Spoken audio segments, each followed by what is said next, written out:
Welcome. This is Astrology Insight Now, a weekly forecast program with astrology and other ways to help you make the most of your week and to heighten confidence for daily life. It's run by Pamela Cuccinell, that's me, the astrologer, and I invite you to find out more about my work at insightoasis.com. I look forward to your joining us every week. Please share with your friends, and here we go. Many of us are feeling the whoosh energy that has come in as of this recent weekend, and it's been a build up. I mean, the slower moving planets, we're feeling it for a while, and as we have really moved into fire and air this summer, with Pluto in Aquarius, Uranus in Gemini, Neptune in Aries, Saturn is in Aries, and Jupiter now is in Leo. We are really feeling that thrust, that momentum of moving forward with things that are ready to break out and happen. And one of the things, let me just say this first off. I mean, people who have listened to me for years or know me, I have strong opinions about the world and food and you name it, the environment. Aquarians are, we always think the world would be a lot better if people just thought and acted the way we think life should go. And that being said, I'm also an astrologer, and therefore I do quick scans in the news, recent events, what's happening. Fortunately, I speed read because it's difficult one does not want to get lost in the weeds with this stuff. Because it can be very compelling or overwhelming at times. And so when I say things that are indicative of what I see happening in the world, governmental bodies, institutions, it's certainly, we all have our perspectives, our points of views, our prejudices, whether we think we do or not. And yet I do my best to put it through the checks and balances measurement gauge of astrology to see, is this what I want to have happen, or do I see the possibilities, potential in what's ahead? And regardless of what you think of the New York City Mayor, Mondani, right now, I was listening to an interview by him, and the news people are always pressing, do you think AOC is going to be the candidate for the Democrat presidency? And in my opinion, it's like, let's stop trying to push and let the woman make decisions when the time comes, and the party when the time comes. And also another part of me is screaming in my brain, I don't think the United States is ready for that. But with all this outer planet activity, that's my baggage, my way of seeing the world, my perspective. But what he said, which I thought was just so right on, and I thought, I wonder if this guy consults astrology regularly, or if he's just in step with where he needs to be, which is certainly from my perspective, an obvious place of how he's doing things, right place, right time, right candidate. And his perspective, his answer was, we're not just talking about one person and what one person can do. We're talking about a collective and a body behind whatever the focus or perspective is. So, and I always know that and keep that in mind with when people might have very strong opinions, which I certainly do, about the US government at this point in time. It's more than one person. It's always more than one person, but certainly at this point in time it is absolutely more than one person because we have moved from the first millennium, the one energy of the leader, the despot, the the phallus, the patriarchy, and we've moved into, and we've been here for a while. I mean, we're going into our third decade with it. We're in the second millennium, and that's about working together. So, how it's begun, of course, is this big fracture and schism with the separate camps. I'm over here and you're over there. But as the two gains its strength and power, which ideally it will, it is about collaboration and working with different perspectives, points of view, checks and balances. And so this whole beginning I'm doing right now is what we're seeing in my mind is this desperate attempt by the small body of leaders who have held all the power and money. And it's like they're trying to loot the store and get everything they can before the upheaval happens. And certainly one of the returns we're seeing at this point in time is harkens back to the French Revolution and what happened with Versailles and the Sun King and this whole sense of the people in power and with the wealth and who keep taxing, taxing, taxing, and taking from the poor get turned over. And I'm not necessarily standing here like cheering for a bloody revolution. Believe me, I am so not doing that. But I am aware that as this collective energy continues to coalesce and come together, there will be a shift, and the shift is coming. And it's coming sooner than later. And so these kind of desperate acts, as I see it, of wanting to loot out national sacred monuments of indigenous people and the things that are happening in the United States are really so much about let's take what we can before we have to get on SpaceX and shoot up to Mars.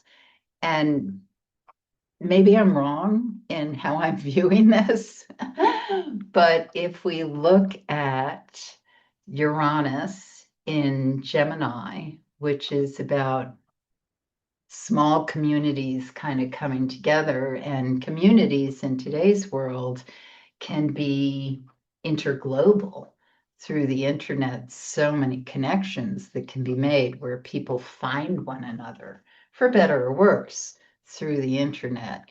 And Pluto in Aquarius, which is absolute irrevocable change happening because of and for humanity. And so, we have to look at we're in this beautiful planet, which is an unbelievable gift for life, for biological life forms. And are we working with it cooperatively or are we just looting and pillaging? And for humankind survival, that intelligence level about survival, it's so interesting. I mean, if you know people or even your animals, your pets who have really good survival instincts, there's an intelligence about working with and being alert to what's around you. And we certainly see that with Gen Z. I mean, the Gen Z people, they're the Pluto and Sagittarius generation. So they kind of came in and it's like, oh, okay, here we are in the wilderness and we've got our necessities on our back. and whatever we need to survive in the woods, and and work cooperatively and listen within the sounds of the forest, and as teams, who's in this for survival and who's in this just to kind of loot and pillage and get what they want. So anyway, that whole little buildup is about this week. And this week, Mercury goes direct midweek. So that means we can start to really book along and start moving more concretely and directly with things we want to put in motion, because I have been suggesting and counseling over the past couple of weeks to keep in mind that Mercury is retrograde. Well, it still is retrograde as the week opens. So Monday the 20th, we know that. And so from our perspective here on Earth, it appears that it's slowing down before, from our perspective, it starts to move in forward motion again. And when that happens, it's a really good time to kind of put things in order, get ready for forward movement, knowing that when Mercury goes direct, it will backtrack over what it had gone retrograde on. And so we will be maybe going over things, editing things, getting things in process so that we can really take action and move in a way that we want to move in the weeks to come. So on the 20th, the moon is in the sign of Libra. And I think the most important thing to keep in mind this day is that we are in the waxing moon cycle. So we're kind of opening into maybe new projects or revisits, or taking action on things that we want to gain momentum with. But it's also, we're approaching that first quarter moon. So we may be evaluating how we began things or what's been in process for a while, and how we might have to shift and tweak it. Again, keeping in mind the retrograde. So editing is really important, especially if you're posting anything or putting out any kind of advertisement or contract. Just make sure you read it well and you understand, is this the message that I want to convey? One thing I think is very helpful, being someone who's edited, wrote, and communicated for um, actually most of my life, is that it always helps to just have another pair of eyes look at something, especially someone who doesn't necessarily think the way you do. I mean, that's one thing we know, doing astrology. Mercury is in 12 different signs, the planet of communication, and then it can also have geometric configurations with other planetary aspects. And so each one of us as individuals think, oh, well, this is the way we read, think, communicate data. Well, it's not for everybody. And especially communicating to a spouse, a coworker, a child, a parent.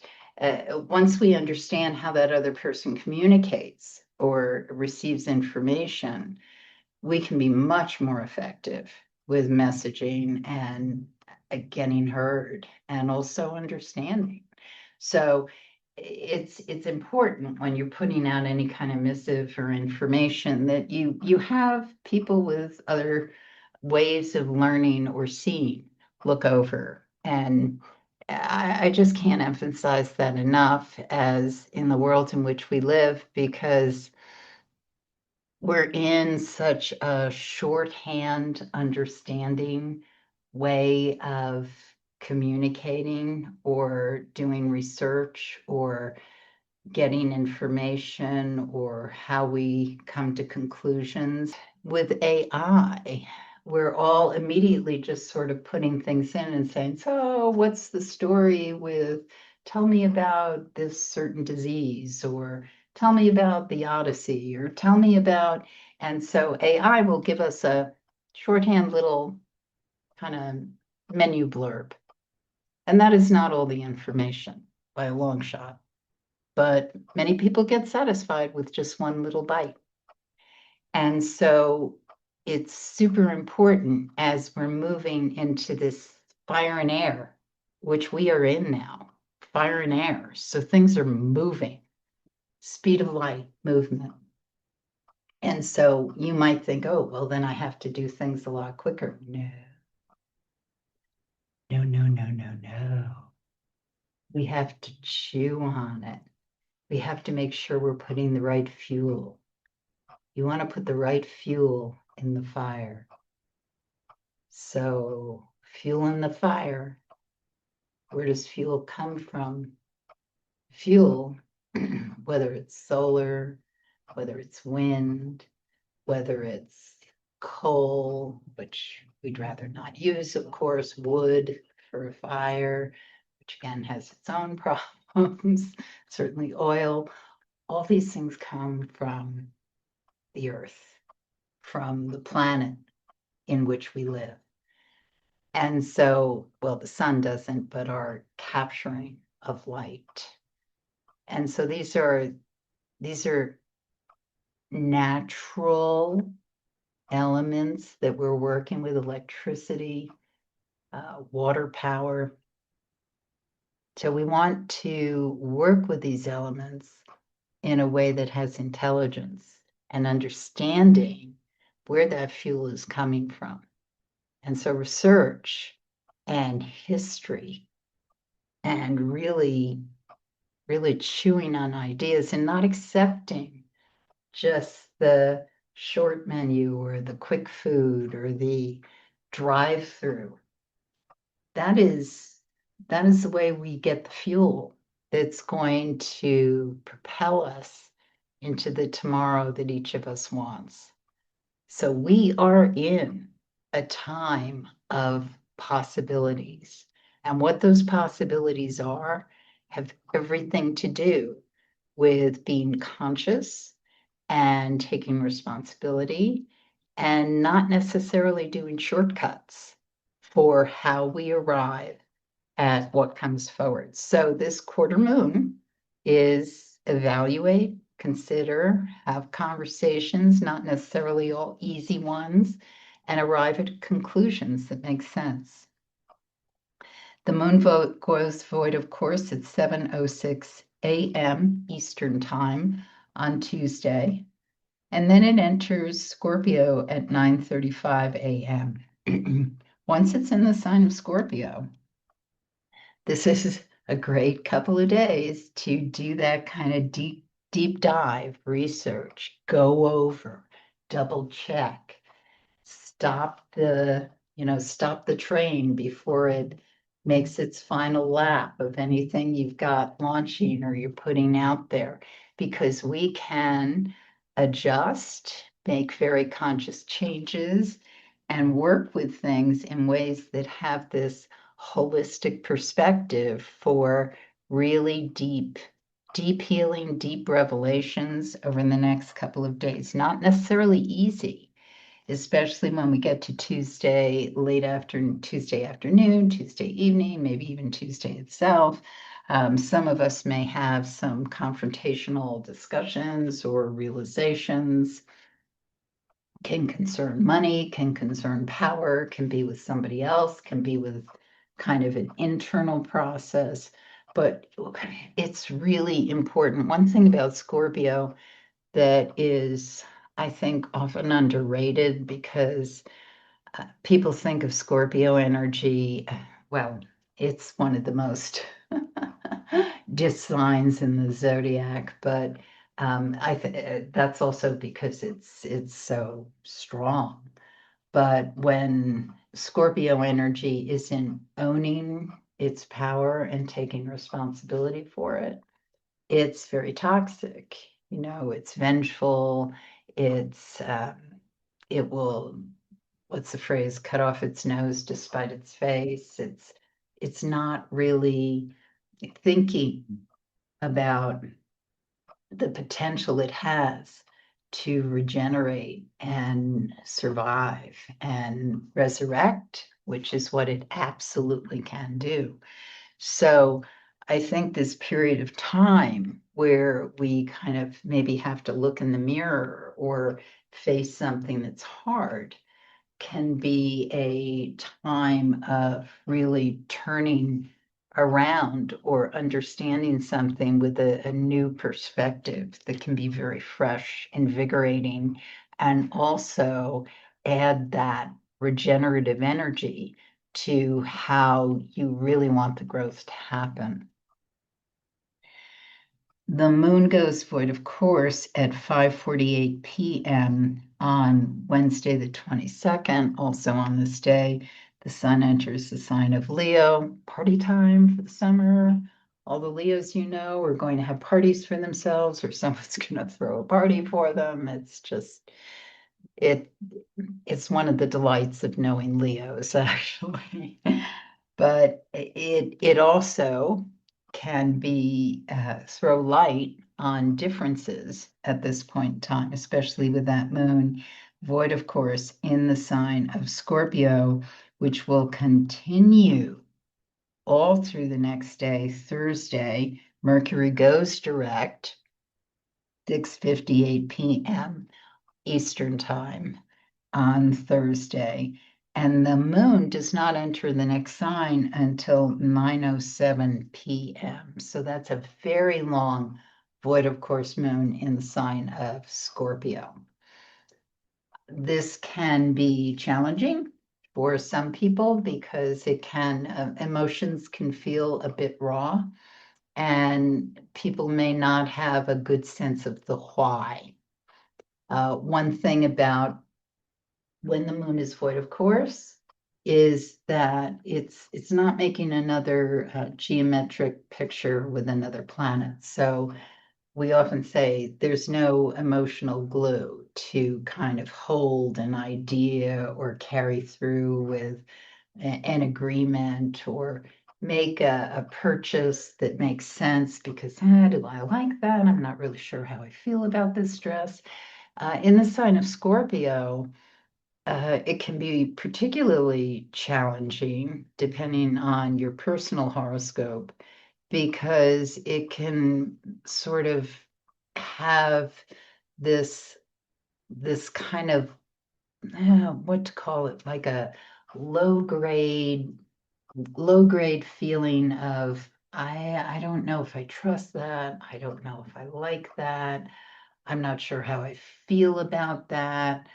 Moon in Scorpio is really requires the native, someone born with it, to earn a lot of self-awareness about what happens emotionally because early on in childhood or even pre coming into this lifetime, there's been a history of wounds, hurts, betrayals. And so there's a sense of, I don't know, is this safe? Is this trustworthy? And the beauty of the moon in Scorpio is that ability to, once that's understood, to really have a sense of how I turn that, how I gain power over it, how I understand why I feel that way and where it's coming from, and how do I work with it in a way that's constructive and revelatory. So this, I would say one of the best things to do for yourself Wednesday evening or Thursday in the day if you're feeling a bit raw, vulnerable, uh, not able to get your energy where you want it. Do something therapeutic for yourself. I mean, even if you can't schedule a massage or some time with a therapist, do something that feels like a transformational gift. Walk in the park, walk in the woods,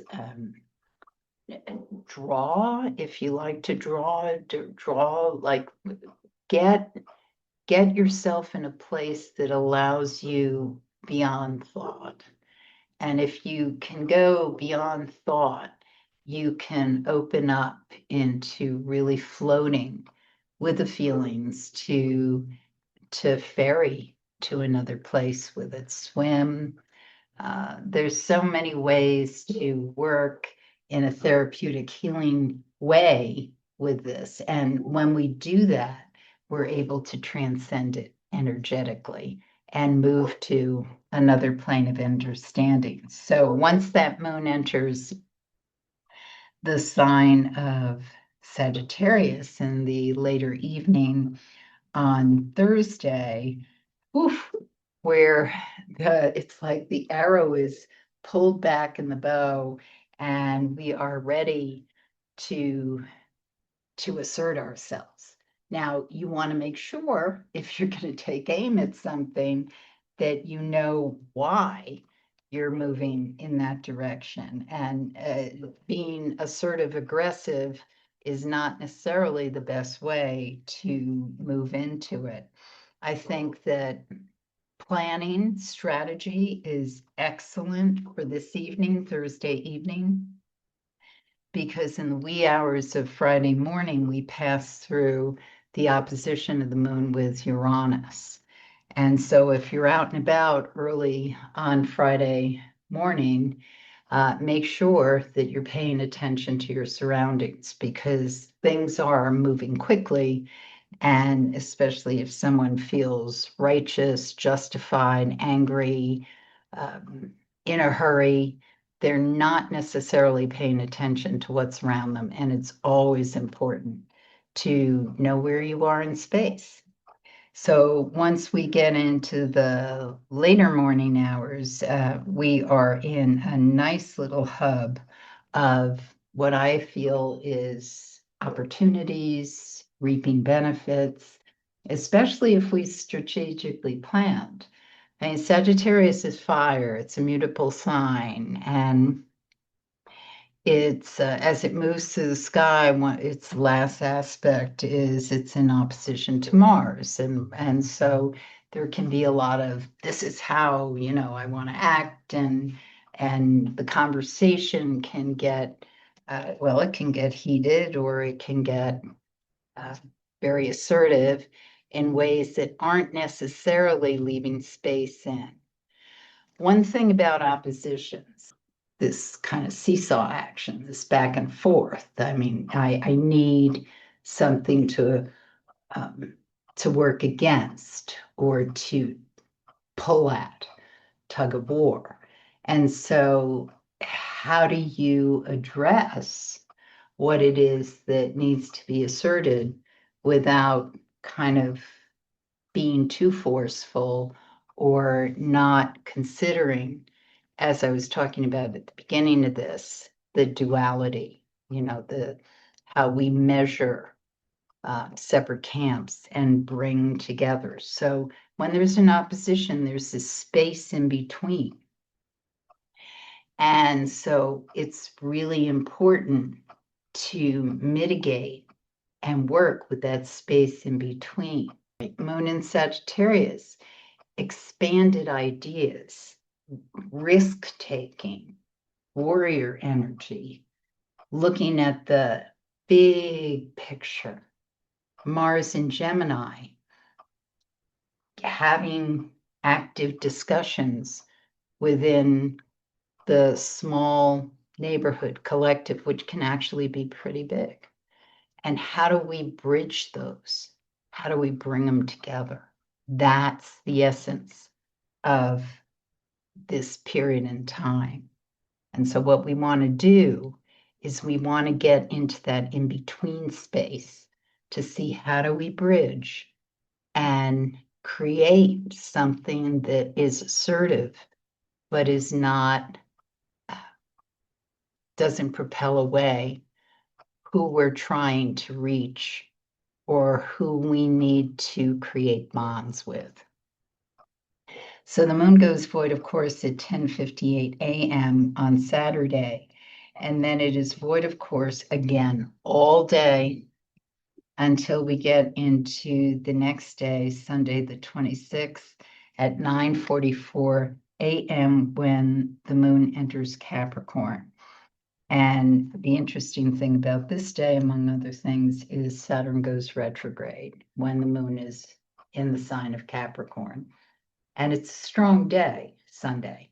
So I would suggest that on Saturday, especially when that moon is void of course, that whatever we have to get out of our system, we kind of get out of our system.